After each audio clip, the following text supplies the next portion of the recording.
Hello everyone, The Nerdy Steve here, and today we will be featuring a Bant Storm the Festival deck. The list is in the description below. I'm going to talk a little bit about the plan of the deck, and then we'll play a couple of games. So, let's go. Storm the Festival is a 6-mana sorcery, and it reads, look at the top 5 cards of your library. You may put up to 2 permanent cards with mana value 5 or less from among them onto the battlefield. Put the rest in the bottom of your library in a random order. Then it has a flashback of 10. So, what this deck really wants to do, and its plan, is we want to cast Storm the Festival as early as we possibly can. Usually going to happen on turn 5, or earliest with, Katilda and Rootcoil Creeper. And once we cast Storm the Festival, we can get, Grafted Identity, which can gain control of a creature, and normally you have to sacrifice a creature to cast Grafted Identity. But with Storm the Festival, you can just put it on the battlefield and steal something.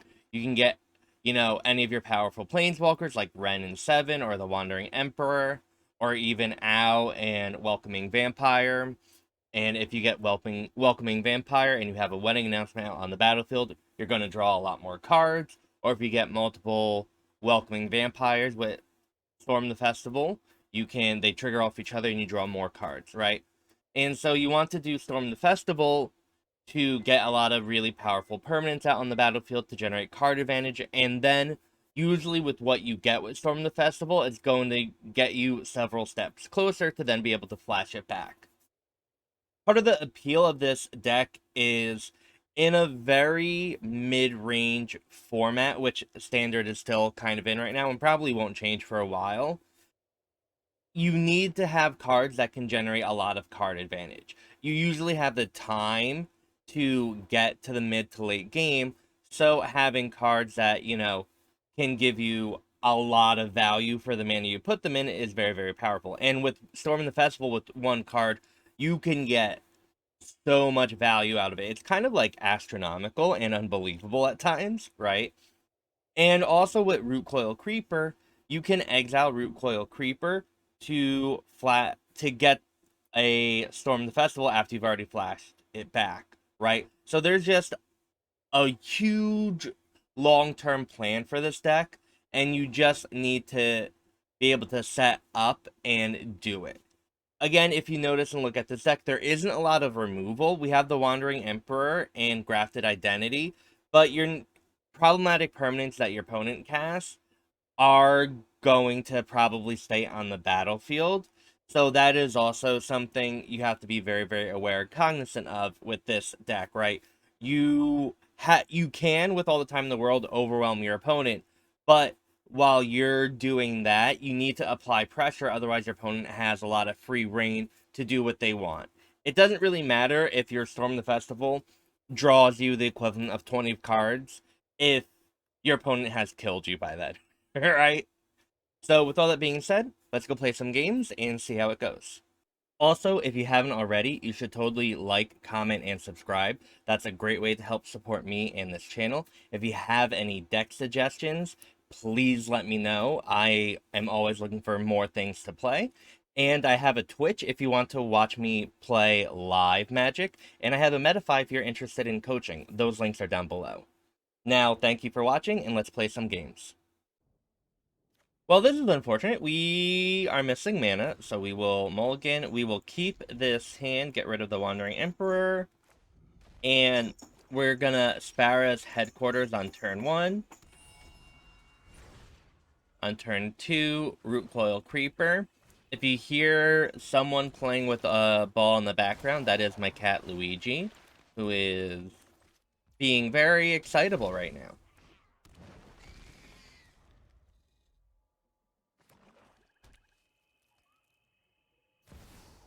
Liliana. Very, very bad for us.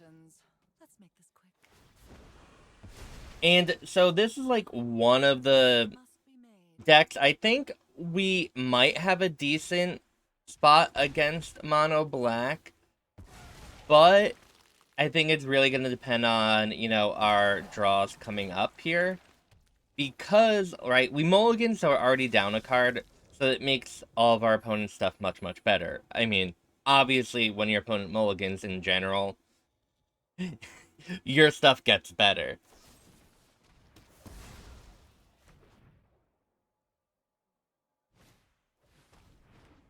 So the Liliana's kind of really messing us up in that way because it's normally we have a lot of creatures, maybe with Wedding Announcement that can, or Teachings of the Kirin that can just be easily sacrificed to Liliana, so we don't lose out on something as important as a Rootcoil Creeper. Our opponent did a big oopsie. So, and it didn't plus Liliana, which is nice. So sometimes your opponent needs to make mistakes, and you're also pretty good. Now, the problem with this play is that we do not have a Wrenn and Seven next turn. And that could be a little bad for us.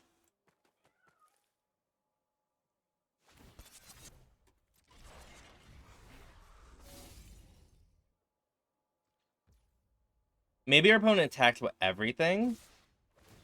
Oh, yes. This is so wonderful. We get to create a 2/2 that can block. We get to now kill the Liliana and Sheoldred. Oh, sometimes the plays line up so well. This literally could not have gone any better, everyone. I want to... We'll discard that. That's fine. Let's draw an untapped land. We get to kill Liliana here. Fine. I'll take my zombies and leave. We get to kill that. And then I think we make a Tree Folk here. If we plus Wrenn and Seven, which I always love to do that, we're much worse against an Invoke Despair.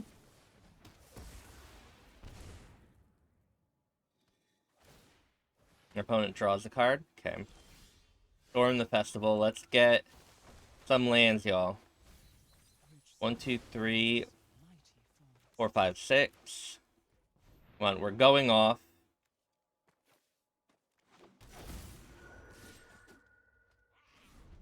Beautiful. Sometimes I'm just so happy, everyone.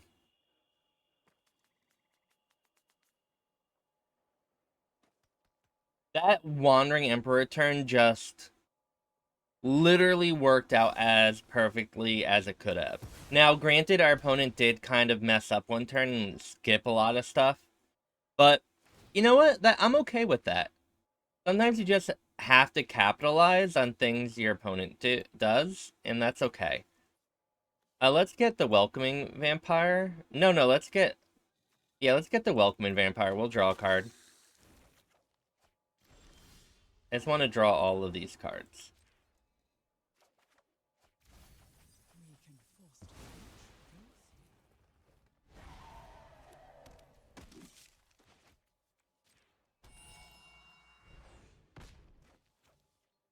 So... This is put any number of land cards from your hand onto the battlefield tapped.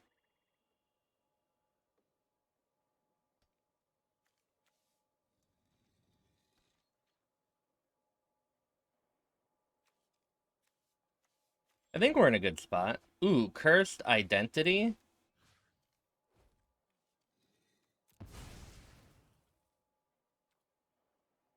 Beautiful. It is our Junji now, opponent.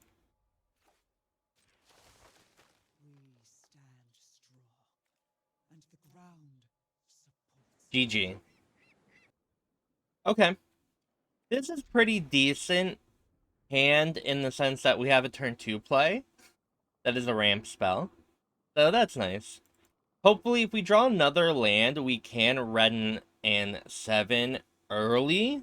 And that's kind of really important. If you Wrenn and Seven, I don't know if y'all know this, but Wrenn and Seven's +1 ability reads, reveal the top 4 cards of your library. Put all land cards revealed this way into your hand and the rest into your graveyard. So, if we need to find more lands, Wrenn and Seven could do that for us. So let's hope it does. Really want to draw a land, though.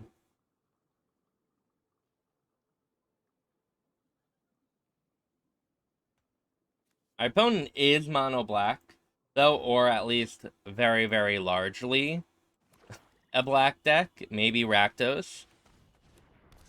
So we do kind of want... I don't know what we want. We wanted a land. We wanted a land. I was distracted by not drawing a land. Though we're still fine if we draw an untapped land here. We can... Beautiful. Alright. So... Obviously, Wrenn and Seven is a little vulnerable now. If our opponent plays another big creature, that can crew the Bankbuster and it gets dealt 7. But we need the land, so... We're not gonna, like... We're casting Wrenn and Seven here. We're leaving them vulnerable, and that's okay. I'm fine with that. We also now have a Storm the Festival next turn, and this is the power of the Rootcoil Creepers, right, in this deck. I mean, in any ramp deck, that's kind of the point, is to use your ramp creatures to ramp into your very powerful spells earlier. So let's hope the Storm the Festival goes really well. It actually kind of didn't. I guess we can... I'm just gonna make... I guess we exile this now, right? Yeah. We exile it so our opponent can't attack and get rid of our Storm the Festival. I was like, maybe we just make a 2/2 as a blocker to defend the Wandering Emperor, but that doesn't really matter. Meat Hook for 2, unfortunate.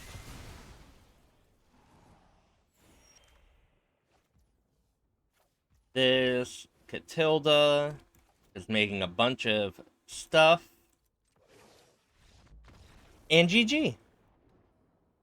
Okay. Again, the same dance and song in that we have lands and we have Katilda. Now, we don't have a Wrenn and Seven or Storm the Festival or really anything to ramp into. But in general, I do think hoping to draw those cards is much better than to have a hand where you can't cast them. But I could imagine that being wrong. I don't know. But I'm very, very happy with this hand.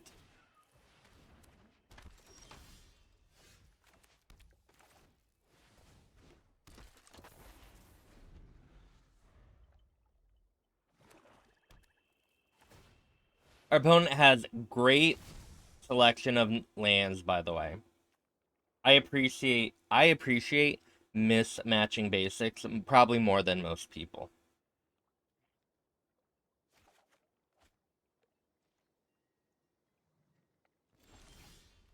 Oh, what a great draw. Let's just get more lands. And we milled a Storm. We're not going to attack. I don't mind trading Dennick for the Tenacious Underdog to block, if that gives us another Wrenn and Seven activation.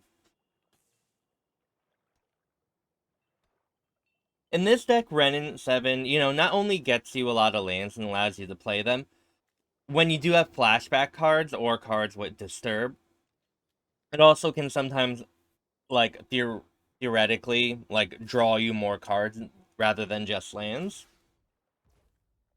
And that is always nice. Oh, wow. You know what? I didn't even notice this, everyone. We have Eiganjo. We have 2 legendary creatures because it only costs white. And because we have Katilda, Dennick tasks for mana, which is something I obviously saw coming and was planning. And that was wonderfully, wonderfully set up by the Nerdy Steve.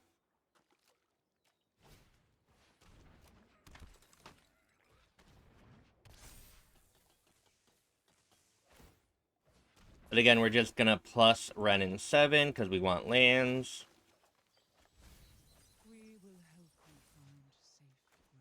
Let's get back the Dennick here. And so Dennick is, whenever one or more creature cards are put into graveyards from anywhere, investigate.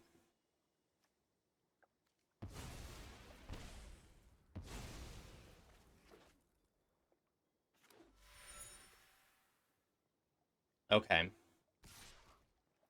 No blocks. Let's investigate.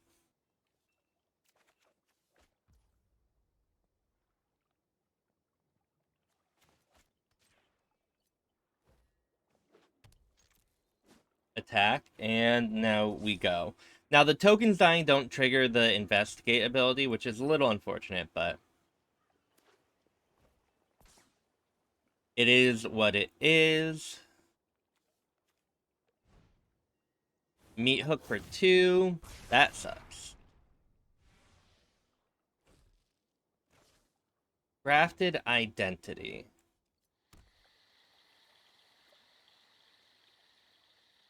I guess we can exile the Evolved Sleeper, which I kind of want to do. Our opponent can then attack the Wandering Emperor with a Blitz creature or the Bankbuster. There is Liliana. Okay.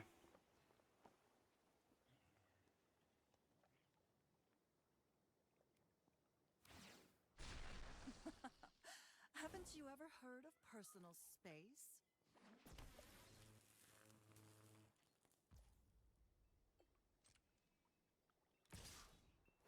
All right. Try not. We have a lot of really good draws, though, but we are kind of at a point where we are... Ooh. I was like, our opponent's kind of doing exactly what their deck wants to do, but our deck now is doing exactly what we want it to do.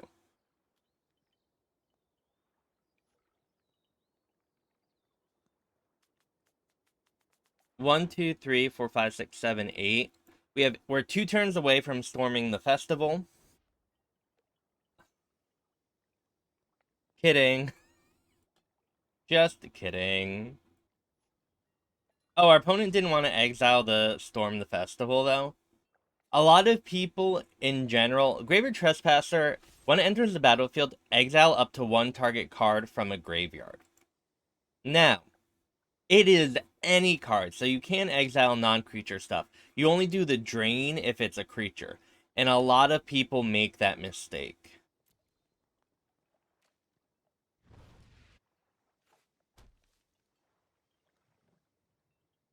So you don't have to. Oh! My opponent's trying to kill the Wrenn and Seven, which I appreciate, but we will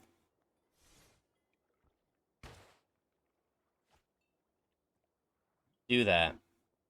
Oh, and our opponent conceded. I don't think that was necessarily over, but GG. We'll keep... I've talked about how we don't want to keep hands that have nothing to do before turn 3. And I'm doing that for you so you can see why this hand is a little slow and clunky. Obviously. I mean, but just kidding, because we drew a card.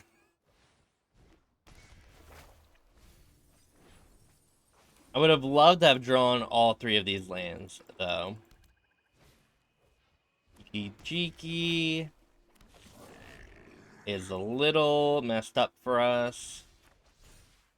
The counter there. If we Wedding Announcement, what we want is next turn, we want to draw a land, right? But next turn we can Wedding Announce, we can Welcoming Vampire, then we draw a card from the Wedding Announcement, right? And so that's going to be really, really good, hopefully for us. Opponent's going to attack, get treasures, and we're like in a very medium spot right now. A very unenviable position. We just need to hope our opponent has really nothing in these 4 cards. Drawing that land is very, very important here. Let's hope our opponent doesn't have removal for this Welcoming Vampire, or Counter Magic, or any interaction. Cut down. Ooh. I feel like the cut down would have been much better on the Welcoming Vampire. But, you know what? They say beggars cannot be choosers. Strangle, that's fine. Pilfer.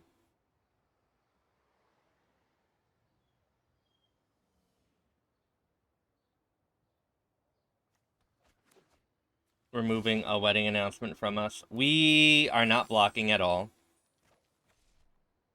Absolutely not. And we're gonna Grafted Identity, a Kiki Jiki. Because we need... we need our opponent to not be having multiple Tenacious Underdogs or a Blood Tithe Harvester or something. I will block there. And what is our opponent doing now? Our opponent can meat hook for 4. Okay.